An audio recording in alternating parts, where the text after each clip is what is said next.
Hola, ¿qué tal? Paz y bien. Les habla el Padre Rubén Francisco Bellante de la Argentina y es un gusto compartir con ustedes este camino de la fe. Y en este día de hoy yo quisiera hablarles de un tema que para muchos es todo un planteo. Te dicen, bueno, yo soy creyente, soy católico, pero no voy a misa, o sea, no necesito ir a misa. Y encima queriendo profundizar en esa especie de excusa, digamos así, comienzan a decir, ¿para qué voy a ir a misa si no tengo ganas?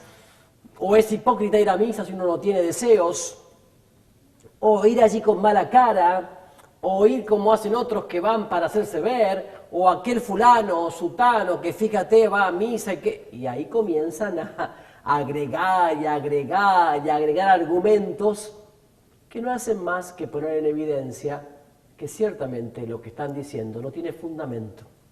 Porque hay una respuesta de sentido común a veces, ¿no? Uno deja de ir a la cancha el domingo a la cancha de fútbol, deja de ir a la cancha el domingo cuando juega su equipo favorito, o deja de ver el partido de su selección en el televisor, simplemente porque no tiene ganas. O alguien se levanta y no va a la escuela o a la universidad o a trabajar porque no se le dio ese día, porque se levantó bajoneado, porque no sé qué, no voy, no tengo ganas, no lo siento. No, ciertamente, porque el gusto o no gusto, digamos así, no puede ser el criterio decisivo de lo que hacemos. Hay deberes que están más allá de lo que yo siento o me gusta o lo que me pasa. Como una mamá no deja de hacer la comida para su esposo y sus hijos porque simplemente no le gusta ese día hacer de comer o no tiene ganas. No, se esfuerza, muere a sí misma, digamos, para poder hacerlo. Esto es algo de todos los días. Pero también es verdad que con respecto a la participación semanal en la Eucaristía o en la misa, esta respuesta todavía es media débil, porque no podemos tampoco tomar la participación en la misa de cada sábado a la tarde o de cada domingo como una mera obligación, como una especie de cumplimiento, cumplo y miento, ¿no? Me parece que sería muy triste que un hijo vaya por obligación a la casa de su padre un domingo a compartir con el resto de la familia. Tiene que ir con una libertad interior, tiene que ir con expectativa, tiene que ir con alegría, tiene que ir con gozo. Por eso digo, una persona madura en la vida, equilibrado, va respondiendo por convicciones, no tanto por obligaciones. Es muy triste moverse simplemente porque te obligan, porque no tenés remedio, porque si no se enojan los otros. Es muy triste eso. Entonces vamos a ir descubriendo un poquito qué es la Eucaristía, qué es la misa, qué es la Santa Misa y qué vivimos, porque la palabra misa, en realidad la palabra correcta es Eucaristía. Vamos a la Eucaristía, vamos a participar de la Eucaristía. La palabra misa quedó de cuando la misa era en latín, que al final se decía ite missa est, o sea, vayan, la misión comienza ahora. Quiere decir que la palabra misa tiene que ver con misión, con envío. Qué interesante. Toda Eucaristía es para el envío, para la misión, para la evangelización, para hacer levadura en la masa, sal de la tierra, luz del mundo. Qué interesante. Toda Eucaristía, acción de gracias al Padre por Jesús, en Jesús, con Jesús, es para la misión. Entonces, en la Eucaristía, en la misa, nos reunimos como familia de Dios. Esta es la palabra correcta. Nos reunimos en la asamblea. Palabra que se dice también en griego eclesia. Eclesia, que traducido es iglesia. Una familia que no se reúne, que no se mira, que no se encuentra, que no se saluda, que no comparte parte el pan, se desintegra, se enfría, se pone indiferente, apática, se distancia. Bueno, justamente los cristianos somos la gran familia del Padre Dios. Y el Papá Dios, el Abba, quiere reunirnos cada domingo, que es el primer día de la semana, día del Señor, justamente para tenernos en su corazón de Padre, para mostrarnos su amor incondicional, gratuito, para renovar la alianza, ese pacto de amistad en Jesús, con Jesús y a través de su sangre preciosa derramada en la cruz. San Lucas dice que los primeros cristianos se reunían con frecuencia para escuchar la enseñanza de los apóstoles y participaban en la vida común, en la fracción del pan y en las oraciones. Hechos 2:42. O sea, que la fe cristiana se vive y se transmite en comunidad, en eclesía, en iglesia. O sea que ya reunirnos es ya una manifestación de nuestra fe. Hemos venido a un lugar físico a reunirnos, a encontrarnos con otros hermanos y hermanas, algunos conocidos, otros desconocidos, digamos así. ¿Pero por qué? Porque tenemos una identidad, una dimensión de fe. Esto me parece importante. Juntos alabamos, juntos oramos, juntos cantamos, juntos damos gracias, juntos pedimos, juntos lloramos, juntos reímos. ¿Por qué? Porque somos familia y juntos compartimos al gran hermano Jesucristo, que nos regala por el poder de su pasión, muerte y resurrección, y por su sangre derramada en la cruz, su propio cuerpo, sangre, alma y divinidad, que es la Eucaristía. Pan de vida, alimento para el camino, vida abundante para nuestra vida. Además, en la misa, en la Eucaristía, Dios nos habla. Sí, te habla a ti, me habla a mí. Dios nos habla.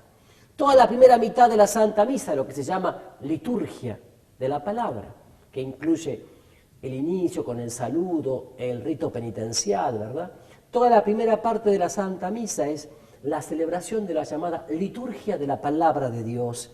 Justamente leemos en el Misal Romano, ese libro gordo, Misal Romano que está siempre en la mesa del altar, en la misa, dice, cuando se leen en la iglesia las Sagradas Escrituras, es Dios mismo quien habla a su pueblo y Cristo presente en su palabra quien anuncia el Evangelio, es decir, la buena noticia. La homilía, la predicación, lo que la gente antes decía el sermón, ¿se acuerdan? La homilía, la predicación, trata de explicar y aplicar esa palabra eterna al hoy y aquí de nuestra salvación. Fíjense, nosotros a diario leemos el periódico, revistas, novelas, cuentos, relatos, folletos, en fin. Y uno puede quedarse indiferente ante la buena nueva de Dios para tu vida y mi vida, que todos los días se actualiza en la Biblia, en la palabra. Buscamos consejos humanos, escuchamos a psicólogos, terapeutas, por ahí escuchamos hasta adivinos, horóscopos, tantas cosas. Y no nos interesan los caminos del Padre Dios Creador, que en Jesús nos da una solución, una luz, una guía para nuestros problemas cotidianos. Qué curioso, ¿no? Qué menosprecio de la palabra de Dios. Qué indiferencia ante la palabra de Dios.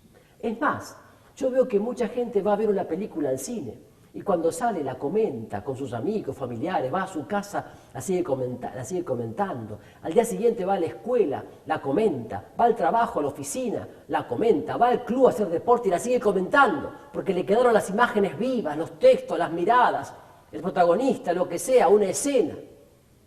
Y cuando sale de la misa, esa misma persona, cruzando el umbral de la puerta, ya creo que ni se acuerda de lo que habló la palabra de Dios ese día. Si se acuerda algún chiste tal vez de la predicación, pero no permitió que Dios interpelara su vida a través de esa palabra. Qué pena, ¿no? Qué pena porque digo, Dios habla a su pueblo hoy. Dios habla al corazón de su pueblo hoy. Cuando se da la primera parte de la misa diaria o de la misa dominical, esa primera parte que se leen los textos, es Dios que te está hablando al corazón. Y esa palabra de Dios tiene un mensaje para tu vida hoy, una luz especial para tu vida hoy. Por eso te diría que no te duermas en la liturgia de la palabra, ni en la predicación, aunque sea aburrida. Te diría más, vete a misa habiendo leído, saboreado, meditado ya el texto o los textos correspondientes. Un tema apasionante es entonces preguntarnos, ¿por qué voy a misa? ¿Para qué voy a misa? ¿Qué necesidad tengo de la Eucaristía? Y eso lo estamos revelando a través de este encuentro de hoy, que yo espero y deseo que sea de gran luz para tu vida. No te vayas porque enseguida regresamos para seguir viendo algo más de lo que Dios quiere brindarnos como regalo, como don maravilloso a través de la misa de la Eucaristía. Ya volvemos.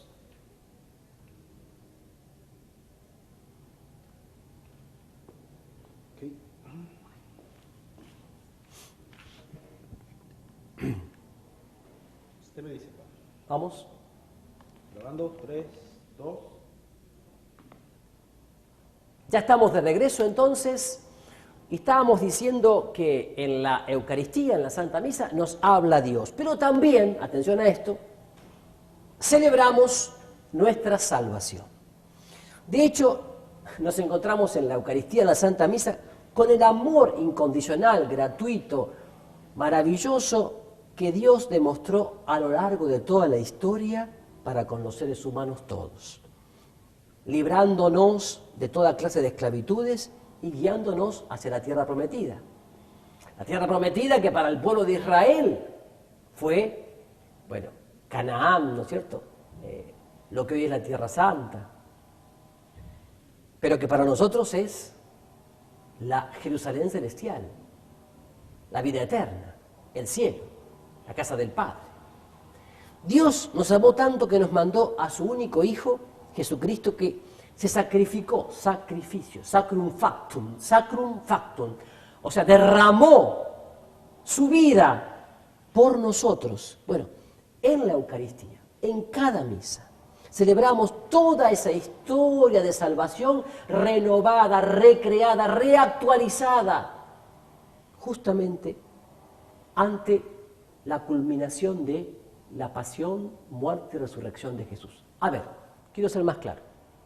En cada misa, en cada Eucaristía, celebramos la historia de amor, la loca historia de amor de Dios por la humanidad, expresada en la alianza, expresada en los exilios, en las traiciones y fidelidades, expresada en el envío de los profetas, en esa búsqueda del corazón del Padre, creador, que había regalado la creación entera para la humanidad, y expresada fundamentalmente en la plenitud de los tiempos, en esa encarnación de su Hijo, de su único Hijo, Jesucristo, en su vida, pasión, muerte, resurrección, glorificación. Todo eso lo celebramos en cada misa. La misa es eso. Y la primera misa de la historia la celebró el sumo y eterno sacerdote, Jesucristo, y fue el Jueves Santo. La primera misa de la historia. Por eso digo, cada misa celebra, bajo distintos aspectos, la Pascua de Jesús, el paso de la muerte a la vida y nuestro propio paso de la muerte a la vida, de la esclavitud a la libertad, de la oscuridad a la luz. Entonces digo, qué lindo que es esto, porque ¿qué hubieras hecho en el caso de haber estado presente físicamente, digo, en el Calvario hace 2000 años atrás? ¿Qué hubieras hecho cuando Él entregó su vida por amor a ti, por tu redención, tu liberación, tu salvación? ¿Qué cristiano habría sido capaz de marcharse, de mandarse a mudar, indiferente, apático, ante esa entrega de amor, ante esa muestra extrema de amor incondicional, gratuito, maravilloso, tierno, misericordioso? Bien, entonces, ¿quién puede ser tan indiferente, apático, frío, ante esto que se continúa y se actualiza en cada misa? A lo largo del tiempo, Jesucristo sigue entregándose en su único sacrificio en la cruz. Sabiendo que Jesús está allí por nuestra culpa, digamos así, y para salvarnos, ¿podemos asistir pasivamente a misa? Pregunto. ¿Podemos ir a misa por cumplimiento, con cara de aburrimiento, de tedio, de cansancio? O peor aún, no concurrir. Si sabemos que yo puedo tener en la semana más luz, horizontes más claros, que puedo tener más paz, más amor, más lucidez de criterios, más discernimiento, ¿cómo no aprovechar ese plato sustancioso y ese alimento fundamental que Dios Papá, que Dios Abba, en su gran misericordia me ofrece a través de Jesús, nuestro hermano mayor, en cada misa, en cada Eucaristía? Pero además, en cada misa, en cada Eucaristía, comemos el pan de vida. Comemos el pan de vida. Toda vida que ha de desarrollarse necesita de alimento. Necesitamos frutas, verduras, vitaminas, minerales. Necesitamos para el desarrollo alimento. También nuestra vida interior lo necesita. Yo no puedo entender cómo tanta gente gasta energía, dinero, tiempo, recursos en cuidar su cuerpo, alimentarlo bien, la belleza, la salud, el deporte, los masajes, en fin, todo eso que es muy importante, pero tanto para el cuerpo y casi nada o nada para la vida interior, cuando el cuerpo está llamado a ser cadáver, carne dada a las vermes, a los gusanos. ¿Cómo es que podemos invertir tanto tiempo, energía y ganas en esto y no en la vida interior también? Y esto, por supuesto, lo digo sin rechazar el necesario cuidado del cuerpo, pero sin que sea una idolatría, atención, sin que sea una idolatría también el cuidado del cuerpo, ¿no? Para esta vida interior, el verdadero alimento sustancioso, nutritivo, es el cuerpo y la sangre de Jesucristo el Señor. Y este alimento lo recibimos en la Santa Comunión. Ya sea, ojalá que lo puedas recibir, digo, en gracia de Dios, y lo puedas recibir sacramentalmente. Pero si por algún motivo no puedes recibirlo sacramentalmente, puedes hacer lo que se llama una comunión espiritual. Es decir, un deseo ferviente, sincero y un anhelo de querer recibirlo al Señor, y aunque no puedes hacerlo sacramentalmente por diferentes motivos, no estás en gracia de Dios, no puedes estar en gracia de Dios por otros motivos, lo recibes espiritualmente y el Señor también llega a tu corazón a su manera para darte lo que Él necesita. Entonces digo, Jesús dice en Juan 6:54, el que come mi carne y bebe mi sangre tiene vida eterna. Ya en la última cena, que fue la primer misa de la historia, Él decía, tomen y coman, tomen y coman, toman y beban. Jesús nos quiere decir, para vivir necesitamos con urgencia del pan de cada día. Como el Padre nuestro nos dice, danos hoy nuestro pan cotidiano. No es solamente el pan del alimento, o del vestido, o de la casa, o de la salud, o de la educación, o de la cultura. Es también el pan de vida, el pan de la plenitud, el pan que nos permite desarrollarnos como hijos e hijas amados, con libertad interior, con un criterio, con un horizonte amplio, con vocación, sabiendo quiénes somos, de dónde venimos, hacia dónde vamos, para qué vivimos y qué sentido tiene nuestra existencia. Esto es la fuerza que da la Eucaristía. Para vivir necesitamos con tanta urgencia la Eucaristía, la Eucaristía. Y además, en la misa compartimos la mesa fraternal. Compartimos la mesa fraternal. Sí, la Eucaristía es una verdadera comida y toda comida sirve ¿para qué? Para estrechar vínculos, renovar vínculos, ¿no? Bien dice el documento de Aparecida que en nuestra iglesia, en nuestra América, tenemos que recrear los vínculos entre los miembros de Cristo Jesús, su cuerpo místico, que peregrinamos en el hoy y aquí de esta iglesia en nuestra América. Recrear los vínculos fraternos, solidarios, para ser eficaces anunciadores de buena nueva. Y esto es posible por la conversión a la persona viva de Jesucristo, adhiriéndonos a Él con todo el corazón, con toda el alma, con todas las fuerzas y con toda la mente. Entonces, por eso digo, la Santa Misa es el gran signo de unidad. La Eucaristía es para la unidad. Unidad que no significa uniformidad, unidad en la diversidad.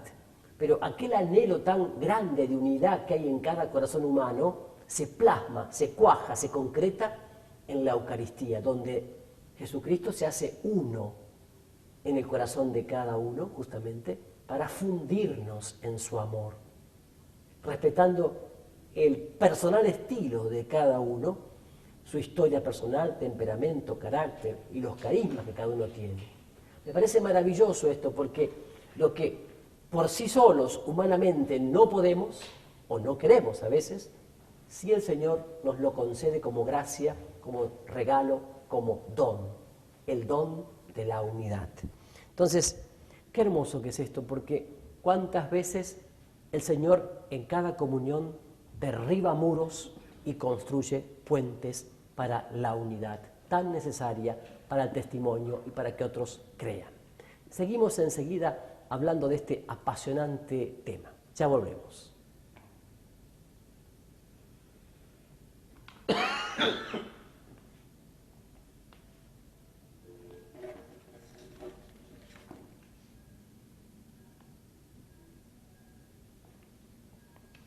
¿Listo, pa?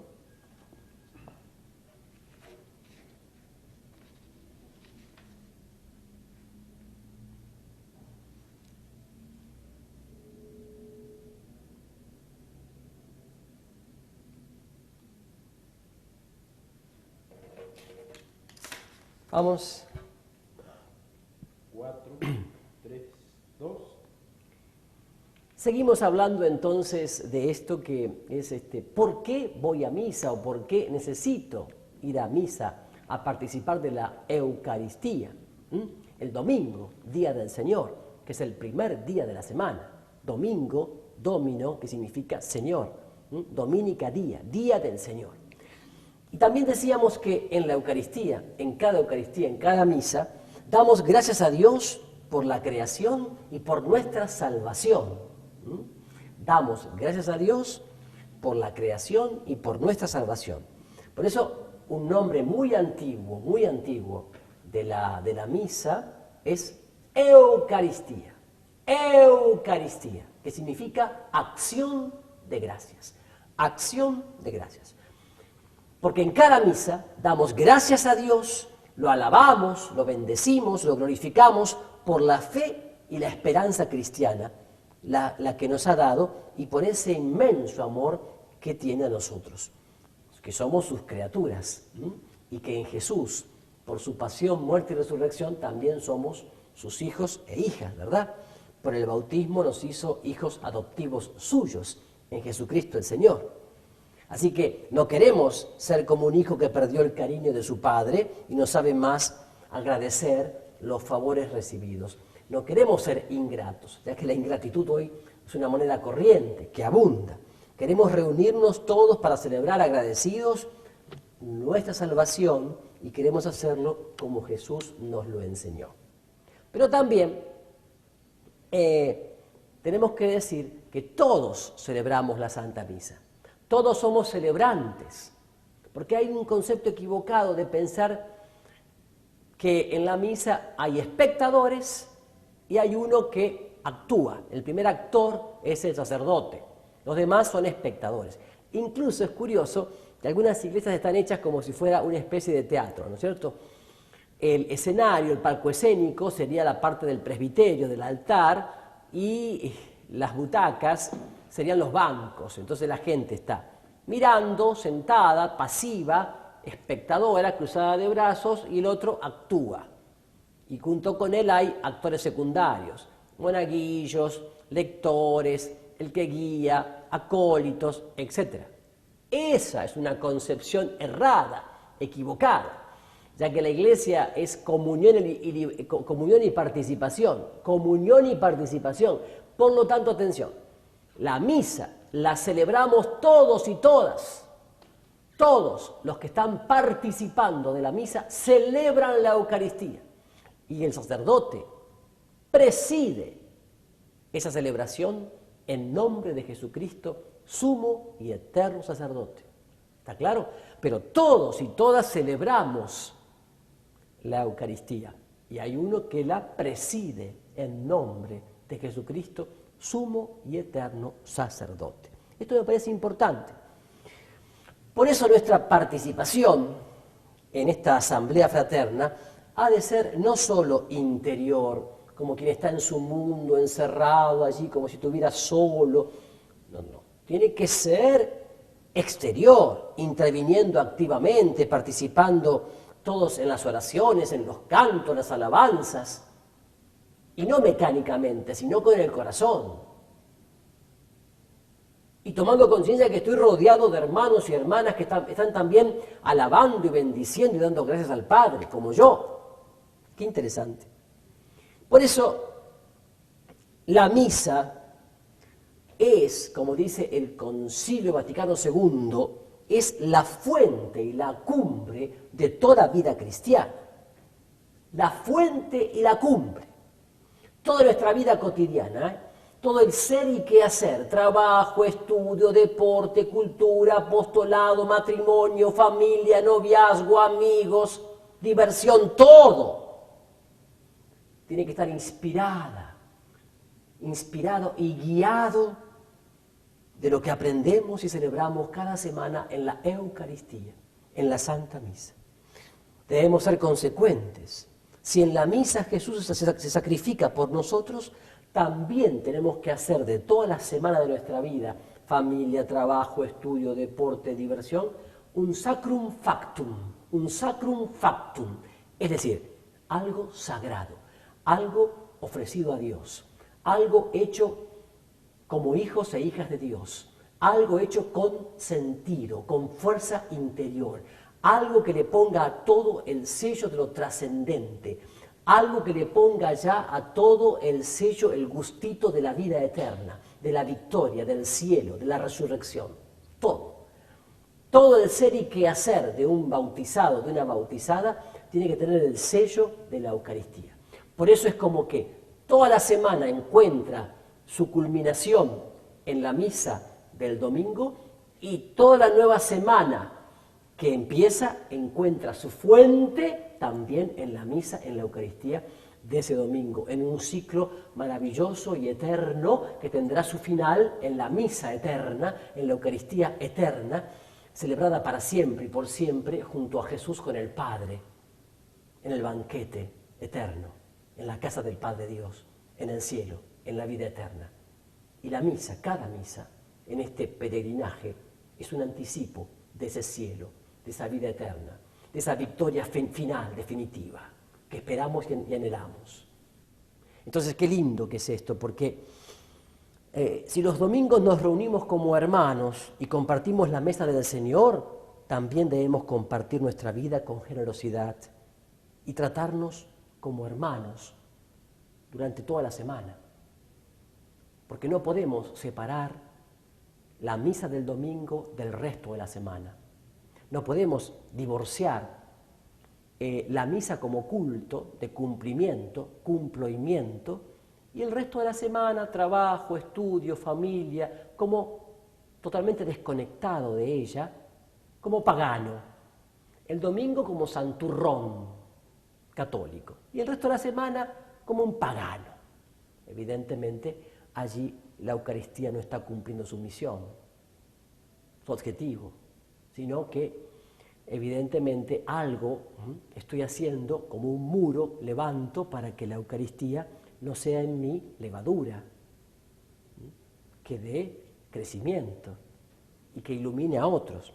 Me parece importante todo esto, ¿no?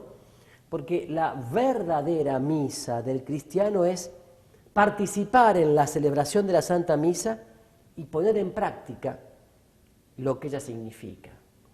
Yo recuerdo un sacerdote que al terminar la misa decía: hermanos, la misa litúrgica termina ahora, la misa de la vida continúa. Qué lindo, porque en realidad cada bautizado, cada bautizada celebra el misterio de la misa eterna, la misa cósmica, desde que sale el sol hasta el ocaso, una alabanza elevada al Padre Dios Creador por Jesús, con Jesús y en Jesús, en el cual se ofrece, o en la cual se ofrece toda la vida, pensamientos, palabras, gestos, acciones, cansancios, apostolado, trabajo, estudio, esfuerzos, muchos en silencio, que solo Dios conoce, pero la vida entendida como alabanza, como ofrenda, como entrega, en esa Eucaristía eterna, en esa misa eterna, que prolonga la misa cultual, litúrgica, celebrada en la parroquia, en la capilla, el domingo, lo prolonga en la vida, haciendo del cosmos, de la creación toda, el templo, el lugar donde yo como hijo, como hija de Dios me manifiesto, justamente agradecido, y al mismo tiempo me hago canal de gracia para otros hermanos y hermanas, recibiendo esa gracia del Señor y ofreciendo el mundo entero al Padre por Jesús, con Jesús y en Jesús, en una alabanza que no tiene fin. Me parece muy bueno esto, porque si no separamos el culto de la vida, tan propio del mundo católico, ¿no? Separar el culto de la vida.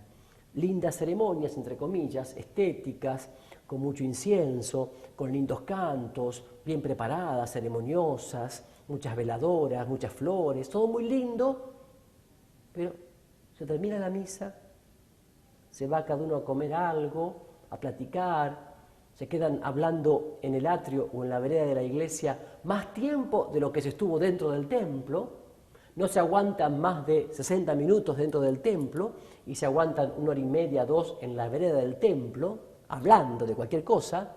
Qué curioso, ¿no?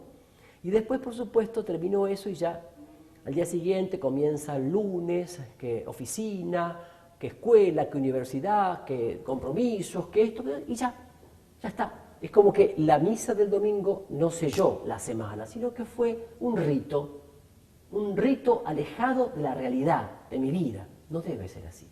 Y no permitas que sea así, porque no es eso lo que el Padre Dios quiere darte a través de cada misa, de cada Eucaristía. Tienes que sacar luz, inspiración, fuerza, vigor, gracia, discernimiento de cada misa, de cada Eucaristía. Es realmente lo que te deseo de corazón. Por eso, al volver, seguiremos viendo algo muy importante, que es cómo vivir el domingo, Día del Señor, cómo vivir la palabra, para que realmente la misa sea prolongación de ese Cristo vivo en tu vida. No te vayas, ya volvemos. Continuamos entonces en el último bloque de este programa que hemos llamado ¿por qué voy a misa? ¿O por qué debo ir a misa? ¿Por qué debo sentir necesidad de ir a misa? ¿No? Y uno tiene siempre como excusas cuando no valora esta perla preciosa que es la Eucaristía, ¿no? Y cuando de chico, quizás educado en algunos colegios católicos, es como que lo ponían en misa y los padres, a lo mejor papá y mamá, no iban y a uno lo obligaban a ir por la catequesis y no fue gustando. Después en la adolescencia tomó distancia, la frialdad, no entendió los ritos, no tuvo un encuentro personal con Cristo vivo. Entonces todo eso fue minusvalorando la misa, ¿no? Entonces yo quisiera que uno vaya viendo las excusas que se ponen. Y acá tengo una anécdota muy interesante, ¿no? Un párroco que antes siempre había asistido regularmente a los partidos de fútbol. Yo tengo amigos sacerdotes que son muy fanáticos de algunos equipos, como, bueno, Newell's Old Boys en Rosario, o River Plate, y que son seguidores. Incluso en Argentina hay varios sacerdotes que son capellanes de algunos clubes, como en Racing, como en San Lorenzo, tienen sus capellanes, sacerdotes que, Vélez Sarsfield, bueno, que tienen su capilla en el club y que tienen un capellán que apoya, asesora a los jugadores, apoya espiritualmente a la hinchada, en fin, cosas muy interesantes. Y además ellos mismos son bien entre comillas, fanáticos de ese club. Y entonces este sacerdote iba siempre a la cancha, cada domingo, casi siempre que podía a la tarde, y un día no apareció más. Entonces el presidente del club, que lo conocía mucho, le preguntó: padre, ¿qué pasa que hace tanto que no lo veo por la cancha en los partidos de fútbol? Entonces el párroco le contestó así: miren, bueno, mira, son los mismos argumentos que tengo porque siempre los escucho de la gente que no va a misa. Y la gente que no viene a misa me dice que porque cada vez que se junta plata, nunca vino el entrenador para saludarme, los asientos son demasiado duros, las personas a mi lado son poco simpáticas, el árbitro tomó una decisión con la que no estoy de acuerdo, el partido dura a veces más de lo previsto, la banda de música toca canciones que todavía nunca escuché, los encuentros se realizan en un horario para el que no tengo previstas otras cosas, o que tengo previstas otras cosas, y además, en mi niñez y juventud, mis padres me llevaron demasiadas veces a la cancha. Bueno, fíjense qué curioso. Estos mismos argumentos, el párroco los aplicaba hablando con el presidente del club. ¿Qué es lo que suele decir la gente para no ir a misa, para no participar de la misa cada sábado a la tarde, víspera del domingo, o cada domingo a la mañana, o cada domingo a la tarde? Claro, cada vez se junta plata por el tema de la colecta, o sea, la ofrenda, que no es algo que doy, sino el diezmo de la semana ofrecido a Dios para el sostenimiento del culto, de la evangelización, de la catequesis y de la acción social en la comunidad parroquial a la que pertenezco. Nunca vino el entrenador para saludarme, o sea, el párroco a veces no me ha dado la bienvenida a la parroquia, o cuando termina la misa no me saludó. Sobre todo esto es en las ciudades grandes, así digo, ¿no? Los asientos son demasiado duros, es verdad, como en la cancha, ¿no? No todos tienen el acolchado ese, ¿no? Sino que son duros para estar sentado allí. Y las personas a mi lado son poco simpáticas, también como en la cancha, ¿no es cierto? A veces me gruñen, o no me saludan, o me miran feo de costado. En fin, el árbitro tomó una decisión con la que no estoy de acuerdo. Se puede referir al sacerdote, que a lo mejor tuvo que decidir algo que no me gustó mucho, en fin. Y así, ¿no? La banda de música tocó canciones que nunca escuché, porque a veces el coro o ministerio de música toca temas que no está ensayado previamente con el pueblo de Dios, que es el que debe cantar, y entonces uno se queda callado escuchando, cuando en realidad toda la asamblea debe cantar, y el ministerio de música debe apoyar nada más, debe alentar, debe exhortar. Y eso es otra cosa que también se escucha a menudo. Pero cuando era chico, me han mandado tanto a misa que ya estoy harto de ir. También. Dice, yo iba a un colegio de monjas, un colegio de curas, y teníamos misa todos los días. Evidentemente, perdónenme, pero por más colegio de monja o de cura, ahí nunca hubo un encuentro personal con Jesucristo. Y no tanto por las monjas o por los curitas, que a lo mejor hicieron lo que pudieron, sino también porque muchos papás y mamás no acompañaron coherentemente, maduramente, la fe en sus hijos, que mandaban a un colegio católico. Quizás ¿por qué? Por estatus, porque era mejor, qué sé yo. Pero lo cierto es que muchas veces nos quejamos de que yo no voy a misa porque no quiero ser hipócrita, sinvergüenza, atorrante como ese o esa que va. Dios conoce los corazones y Dios sabe que tal vez esa persona que efectivamente, objetivamente hablando, es pecadora, es sinvergüenza, es hipócrita, quizás, de tanto escuchar la palabra de Dios y de recibir el influjo de la gracia, más tarde o más temprano tendrá que mejorar. Y por la intercesión del resto de la comunidad también tendrá que mejorar. Porque les cuento que había un viejo sabio sentado en la entrada de un pueblito de campaña, y llegó un forastero y le dijo: oiga, buen hombre, ¿qué tal es la gente de este pueblo? Y el viejo sabio le dijo: ¿y cómo es la gente del pueblo de donde usted viene? Y el otro le dijo, el forastero, uy, la gente de mi pueblo, que yo dejé, una porquería. Son todos atorrantes, criticones, chusmas, curiosos, mediocres, frívolos, superficiales. Dijo el viejo sabio, acá, en este pueblo, son iguales. A las horas llega otro forastero, le pregunta al sabio, ¿qué tal, buen hombre? ¿Qué tal es la gente acá en este pueblo? ¿Y cómo es la gente de donde usted viene? No me hable, mire. ¿Sabe cómo me costó dejar mi pueblo? Porque qué gente tan bondadosa, gente de buena entraña, generosos, solidarios. Me costó mucho dejar esa gente. Muy buena gente la de mi pueblo. No se preocupe, le dijo el viejo sabio. Acá también son así. Entonces, uno que estaba al lado del viejo sabio le dijo, ¿qué estás haciendo? ¿Por qué sos mentiroso? ¿Por qué decís una cosa y la otra a uno y a otro? No, dice, yo no soy mentiroso, dijo el hombre. Yo solamente constato lo que ya cada uno trae en su corazón, en su mirada interior, que hace que uno mire o no mire más las debilidades que las fortalezas, más los defectos que las virtudes, más el medio vaso vacío que el medio vaso lleno. Yo simplemente hago evidente lo que ya está dentro de cada uno. Por eso digo, a veces nosotros tenemos una mirada hacia la comunidad parroquial que es más bien la mirada que tenemos dentro y no tanto lo que es objetivamente hablando, ¿no es cierto? Y había un párroco que era un hombre que predicaba muy bien y que era muy querido por la comunidad y fue recibido muy bien cuando llegó a esa parroquia.